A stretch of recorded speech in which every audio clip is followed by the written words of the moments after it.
Hi brothers and sisters, welcome to this new video. தங்கம் மேல் பைத்தியம் ஏன் எப்படிங்கிற வீடியோ நம்ம கிரியேட் பண்றேன். இது கடைசியா அது எண்ட்ல தான் நமக்கு முடிவு தெரியும். அதுக்கு முன்னாடி முக்கியமான 3 விஷயங்களை நம்ம பார்த்துருவோம். அதாவது இந்த தங்கத்துல பத்தி உள்ள ரகசியங்கள், ரெண்டாவது ஃபண்டமெண்டலா விஷயங்கள், அதுவும் ரகசியங்கள் இருக்கும். அதே மாதிரி மூணாவது டெக்னிக்கல், அதுலயும் சில ரகசியங்கள் இருக்கும். இது எல்லாமே பார்த்துட்டு கடைசியா தங்கத்து மேல் பைத்தியம் ஏன் எப்படிங்கிறதையும் பார்த்துட்டா ரொம்ப இன்ட்ரெஸ்டிங்கான வீடியோ இருக்கும்.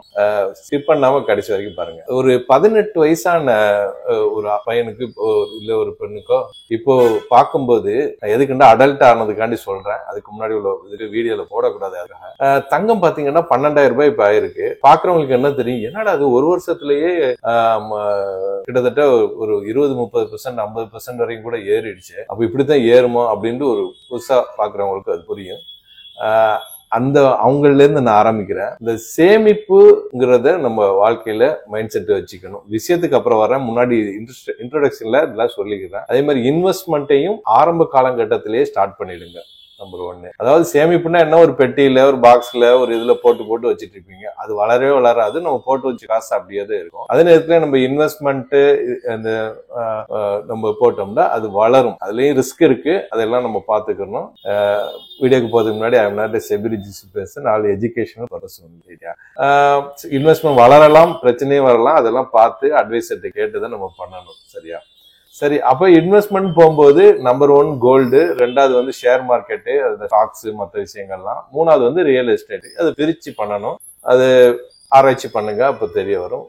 கோல்டு வளர்ச்சி 1997ல நான் இந்த ஃபீல்ட்ல பிசினஸ்ல வரும்போது 397 ரூபாய் கிராம் இருந்தது. இப்ப 12,000 ரூபாய் ஆயிடுச்சு. சரி, அப்ப இறங்காதா அப்படின்னு நம்ம கேட்டீங்கன்னு சொன்னா, இந்த ராஜாக்கள் காலத்துல எல்லாம் பாத்தீங்கன்னா அலுமினியத்துக்கு தான் மதிப்பு அதிகமா இருந்ததா சொல்லுவாங்க. அதுக்கப்புறம் அதுக்கு மதிப்பே இல்லாம போச்சு. அதே மாதிரி கோல்டுக்கும் இப்ப மதிப்பா இருக்கு, அது மதிப்பா இல்லாம கூட போகலாம். அது ஏன் அப்படி ஆகலாங்கிறத நம்ம பின்னாடி பார்ப்போம். ஆனா கோல்டுடைய தலைவிதி அது ஏறிக்கிட்டே தான் இருக்கிறதா தலைவிதி. நம்ம இதுக்கு முன்னாடி உள்ள ஹிஸ்டரி எல்லாம் பார்த்தோம்னா தெரியுது நமக்கு. சரி, இப்ப தங்கம் பர்ச்சேஸ் பண்றது பத்தி மட்டும் சில விஷயங்கள் சொல்லிட்டு நம்ம ஃபண்டமெண்டலுக்கு போயிடலாம். இங்க சேவிங் பண்ற ஆளா இருந்தா காயினா வச்சுக்கிறது நல்லது. இல்ல உங்களுக்கு யூஸ் பண்ணவும் செய்யணும், சேவிங் பண்ணணும்னு சொன்னா யூஸ் பண்றதை வாங்கிக்கிறங்க. கொஞ்சம் தேயும், கொஞ்சம் பல வகையில சொல்லுவாங்க, வேல்யூ ஆடட், எம்சி, வேஸ்டேஜ், இதை கொடுத்து நம்ம பண்ண வேண்டியிருக்கும். ஜிஎஸ்டி சேர்த்து பண்ண வேண்டியிருக்கும். இது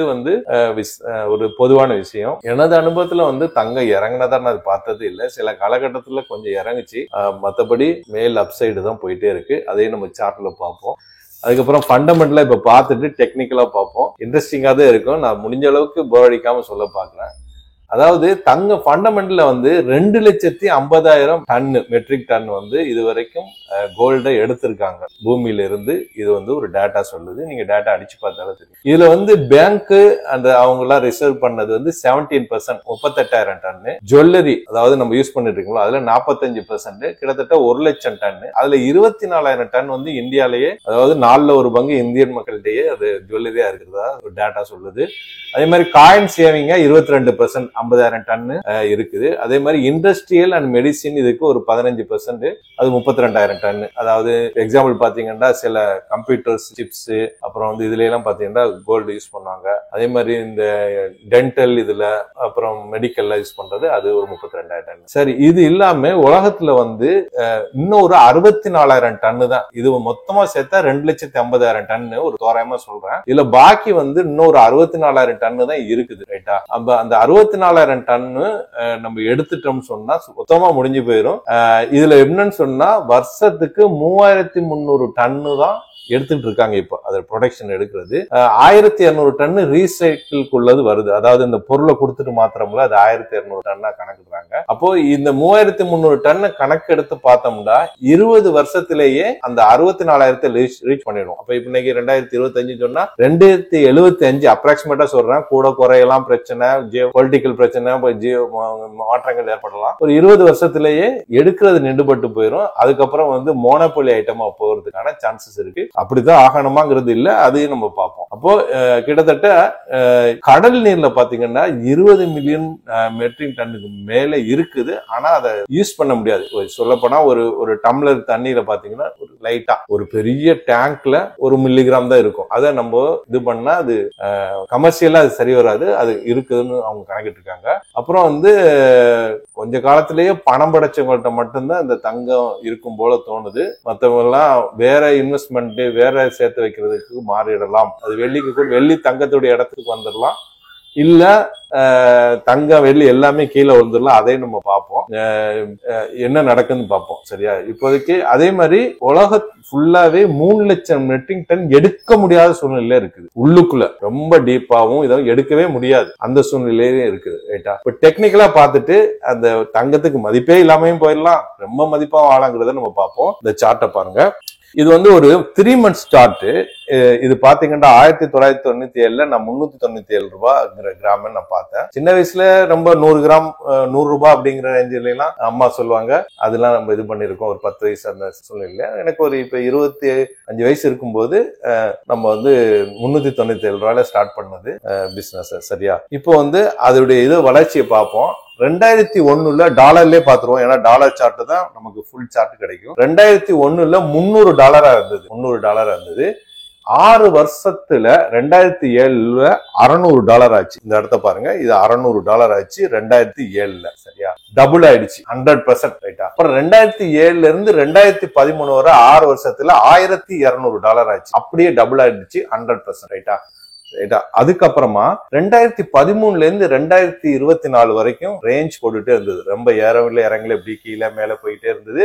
அதுக்கு 11 வருஷம் ஆச்சு டபுள் ஆகிறதுக்கு 100%. அதாவது 1200 இருந்து $2400 இந்த இடம் 2400 ஆகிறதுக்கு கிட்டத்தட்ட 11 வருஷம் ஆச்சு 2024 வரைக்கும். அப்புறம் 2024 ஸ்டார்டிங்ல இருந்து இப்ப 2025 வரைக்கும் 1.5 வருஷத்துல ஆல்மோஸ்ட் டபுள் ஆயிடுச்சு. அதாவது $4380, அது 75% கூட சொல்லலாம். ஆல்மோஸ்ட் டபுள் 1.5 வருஷத்திலே ஆயிடுச்சு. சரியா?